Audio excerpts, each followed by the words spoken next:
আসসালামু আলাইকুম ওরহমতুল্লাহি ওবরাকাতুহ। নাহমাদুহু ওয়া নুসাল্লি আলা রাসূলিহিল কারীম, আম্মা বা'দ। আজ আমরা জানব মাগরিব নামাজ যদি কোনো ব্যক্তি এক রাকাত না পায়, দ্বিতীয় রাকাতে এসে যুক্ত হয়, তাহলে সে বাকি নামাজটা কিভাবে আদায় করে নেবে। এর আগে আমরা জেনে নেই যে তাকবীরে তাহরিমা এটা একটা ফরজ। তাকবীরে তাহরিমা হলো যেই কোনো নামাজের শুরুতে যে আল্লাহু আকবর বলে হাত বাঁধা হয়, এটাকে তাকবীরে তাহরিমা বলা হয়। তাকবীরে তাহরিমা প্রত্যেকটা নামাজই ফরজ। নামাজটা ফরজ হোক, ওয়াজিব হোক, সুন্নতে মুআক্কাদা হোক, সুন্নতে জায়েদা হোক, নফল হোক, মুস্তাহাব হোক, যে কোনো নামাজ হোক না কেন, প্রত্যেক নামাজের ক্ষেত্রেই তাকবীরে তাহরিমা এটা ফরজ। এটা ইমাম সাহেবের জন্য ফরজ, মুক্তাদির জন্য ফরজ, অথবা ইনফেরাদি যদি একাকী কেউ কোনো নামাজ পড়ে, ওই ব্যক্তির জন্য তাকবীরে তাহরিমা ফরজ।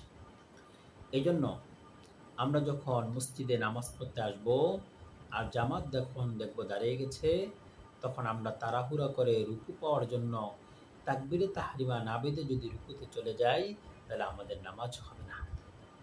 এখানে প্রথমে এসে সরাসরি আমি আল্লাহু আকবার বলে তাকবীরে তাহরিমা বলে, অর্থাৎ আল্লাহু আকবার বলে হাত বেঁধব, এটাকে তাকবীরে তাহরিমা বলা হয়। এরপরে আমি ধীরে-স্থিরে আল্লাহু আকবার বলে রুকুতে যাব। রুকুতে গিয়ে সুবহান রাব্বিয়াল আযীম কমপক্ষে যদি আমি একবার ইমাম সাহেবের সাথে পাঠ করতে পারি, তাহলে বুঝতে হবে যে আমি এটা রাকাতও পেয়েছি। যাই হোক, এখন মাসবুক ব্যক্তি, অর্থাৎ যে ব্যক্তি এক রাকাত পেল না, সে ব্যক্তি মাগরিব নামাজ কিভাবে আদায় করবে। যে ব্যক্তি মাগরিব নামাজের এক রাকাত পেল না, সে ইমাম সাহেবের সাথে দ্বিতীয় রাকাত পেয়েছে। এই জন্য দ্বিতীয় রাকাত ইমাম সাহেব যখন শেষ করবে, তখন সে ইমাম সাহেবের সাথে সাথে প্রথম বৈঠক করতে হবে। তারপরে সে ইমাম সাহেবের সাথে তৃতীয় নাম্বার রাকাত পড়বে। তৃতীয় নাম্বার রাকাত পড়তে গিয়ে শেষ হলে তখন ইমাম সাহেবের সাথে সে দ্বিতীয় বৈঠক করবে। দ্বিতীয় বৈঠক করার পরে ইমাম সাহেব যখন তৃতীয় রাকাত শেষ করে, বৈঠক শেষ করে দোনো দিকে সালাম ফিরাবে, তখন এই মাসবুক ব্যক্তি যিনি এক রাকাত পান নাই, তিনি দাঁড়াবেন। দাঁড়িয়ে তিনি এখন মাথার ভিতরে আনবেন যে আমি তো নামাজ প্রথম থেকে পাই নাই, এই জন্য আমার নামাজ মাত্র শুরু।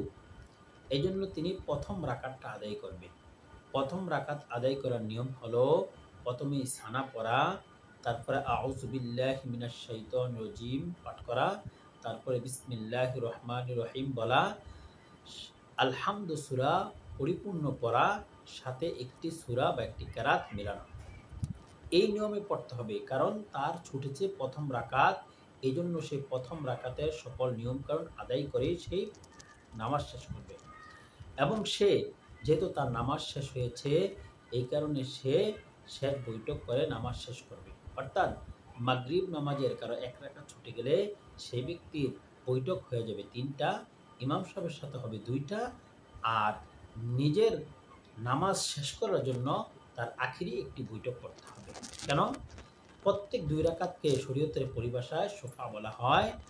আর যেহেতু ইমাম সাহেবের সাথে সে এক রাকাত না পেলেও ইমাম সাহেবের সাথে ইমাম সাহেবকে অনুসরণ করার কারণে দ্বিতীয় রাকাতেও তার শফা অনুযায়ী বৈঠক করতে হয়েছে, আর ইমাম সাহেবকে অনুসরণ করে তৃতীয় রাকাতেও তার বৈঠক করতে হয়েছে। আল্লাহ তাআলা আমাদেরকে মাসলাটা বোঝার এবং আমল করার তৌফিক দান করুক। ওয়া আখিরু দাওয়ানা আনিল হামদুলিল্লাহি রাব্বিল আলামিন।